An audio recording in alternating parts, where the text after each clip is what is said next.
আল্লাহ বলে আল্লাযী খালাকাল মাউতা ওয়াল হায়াতা, আল্লাহ জীবন তৈরি করলেন, আল্লাহ মরণ তৈরি করলেন।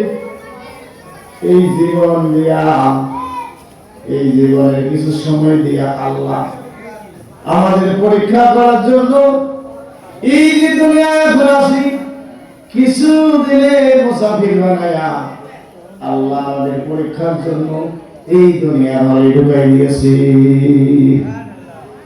ধরেন আমি 100 বছর বাঁচবো, 50 বছর বাঁচবো, 70 বছর বাঁচবো, এই আজাল মুসাম্মা নির্দিষ্ট একটা হায়াত দিয়ে আল্লাহ এই দুনিয়াটা একটা ধরেন আর দুনিয়া মাঝরাতুল আখিরা, দুনিয়া হলো আখিরাতের খাসরু। এখানে যেমনটা করব, যেমন কাজ করব, তেমনি উত্তম পুরস্কার, তেমনি উত্তম মানে প্রতিফল আল্লাহ দিয়ে দিবি। ভালো বুঝবেন, এই যে দুনিয়া যাচ্ছি, দুনিয়ার মধ্যে একটা চাকরি দিলাম, এমনি আমি কি হবে? কি হবে? এই জন্য কষ্ট লাগবে, ক্লাস লাগবে, সাধনা লাগবে, পরিশ্রম লাগবে।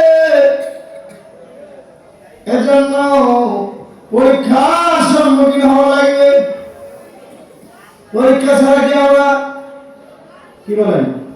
পরীক্ষা ছাড়া কি সরকার চাকরি দিবে?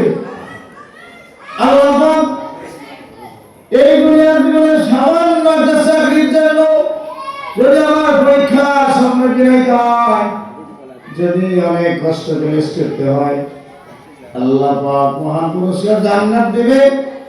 এমনি দিবেন না, বরং ইমানের প্রতিযোগিতা নিয়া, আমলের প্রতিযোগিতা নিয়া, ভালো কাজের প্রতিযোগিতা নিয়া যারা অগ্রগামী হবে, আল্লাহ তাদেরকে উত্তম পুরস্কার জান্নাত দিয়ে ধন্য করবে। ভাইরা উদাহরণ স্বরূপ করি, আমার তো প্রতিযোগিতার একটা মাপকাঠি আছে। দুনিয়ার জীবনে দেখবেন যখন খেলাধুলা হয়, ফার্স্ট, সেকেন্ড, থার্ড, এটা গণনা করা হয়। কি বলেন? বাকিগুলো আর গণনা করা হয় না। সবাই তো খেলা খেলতেছে, কিন্তু সবাই কি গণনা করা হচ্ছে? ফার্স্ট, সেকেন্ড, থার্ড এর গণনা করা হচ্ছে। ঠিক কিনা বলেন? আল্লাহ কয় বান্দা, দুনিয়ায় পাঠাই দিয়া আমি কিছু সময় দিয়া তোমাদের কি দেখতে চাই? আইয়ুকুম আহসানু আমালা, তোমরা কারা উত্তম কাজ করো, ভালো কাজ করো। এই ভালো কাজ যারা করবে, এদেরকে পরীক্ষা নেওয়ার জন্য কিছুদিনের সময় দিয়া একটা নিবাসী দুনিয়ায় তোমাকে পাঠাই দিয়া পরীক্ষার হলে তোমার ঢুকাই দিয়েছি। তাহলে আমরা কোথায় আছি? পরীক্ষা ভালো আছি। এই 60 বছরের জিন্দেগির পরীক্ষা লাভ করবে, এই 50 বছর লাগবে, এই 50 বছরের পরীক্ষা লাগবে। এজন্য আল্লাহ বলেন, আমি তোমাদেরকে জীবন তৈরি করলাম, মরণ তৈরি করলাম, এমনি করি নাই। তোমাদের পরীক্ষা আমি আল্লাহ করবো। পরীক্ষায় যারা সফল কাম হবে, ওরা দুনিয়া যেমন কামিয়াবি, আখিরাতে ওরা ধন্য হবে।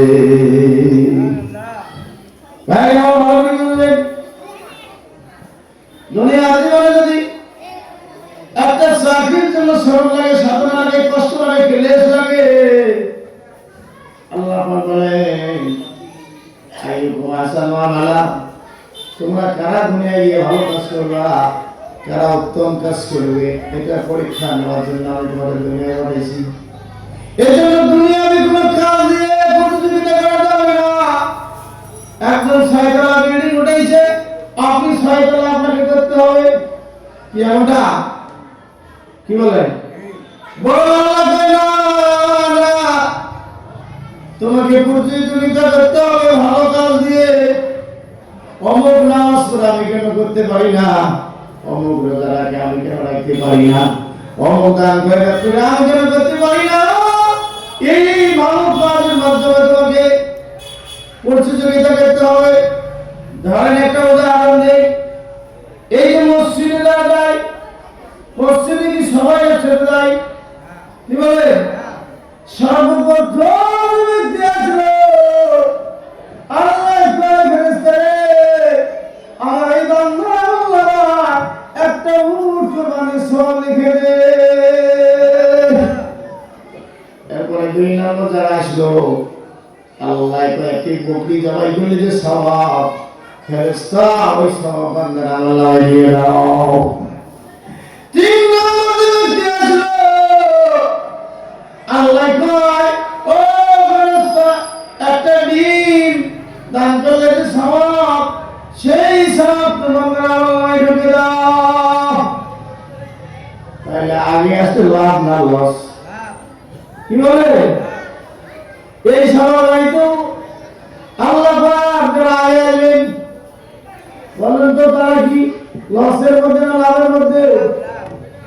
এই দুইটা যতক্ষণ মধ্যে থাকবে আল্লাহ সতীরা আল্লাহর রহমত বান্দার উপরে নাযিল হতে থাকবে। ওয়াসিয়াতুর রহমান আল্লাহর রহমতে ঢেকে রাখবে। আর ফেরেশতাদের দ্বারা এটাকে ব্যস্ত করে রাখলেন। কি বলেন? এজন্য ভালো কাজে আগে আসতে হবে, ভালো দিকে আমাদের ধাবিত হতে হবে। এটা হলো প্রতিযোগিতা।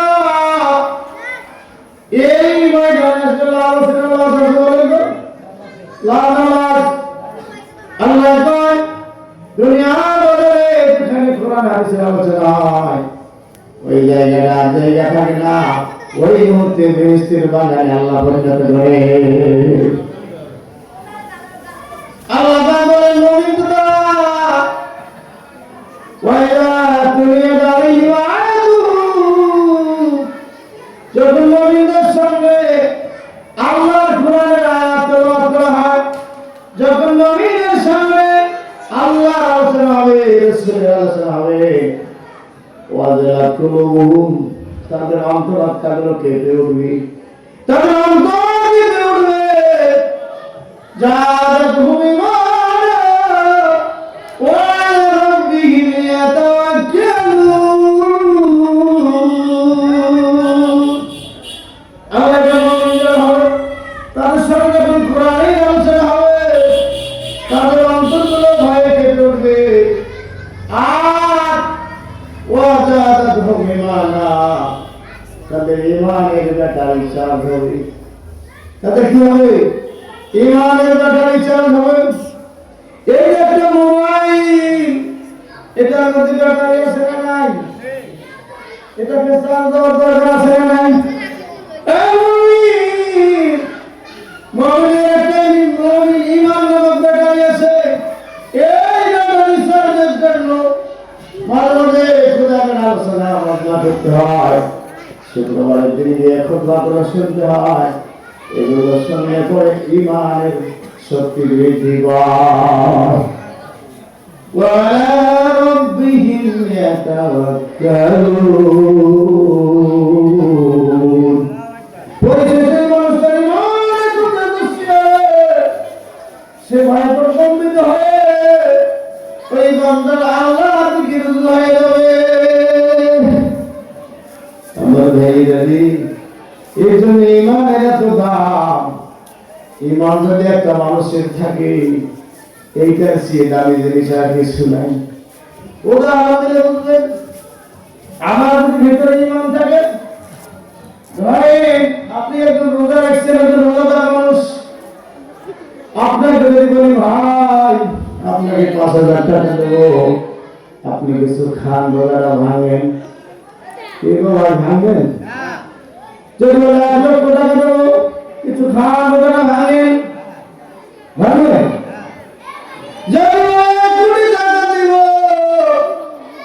আপনি রোজাটা ভাঙেন, ভাঙবে? কেন? 1 কোটি টাকা হলে আপনি অনেকদিন বসে খাবেন। আরে ইমানদার ইমান থাকার কারণে একটা রোজার যে মূল্য দুনিয়া শুদ্ধ বিনিময় করলো সে মূল্য হবে না।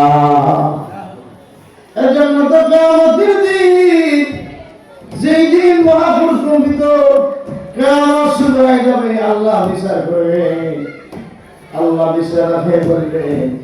আল্লাহ সেদিন কাহার নামধারী হবেন, কাহার হয়ে পূর্ণমণ্ডিত রাগান্বিত।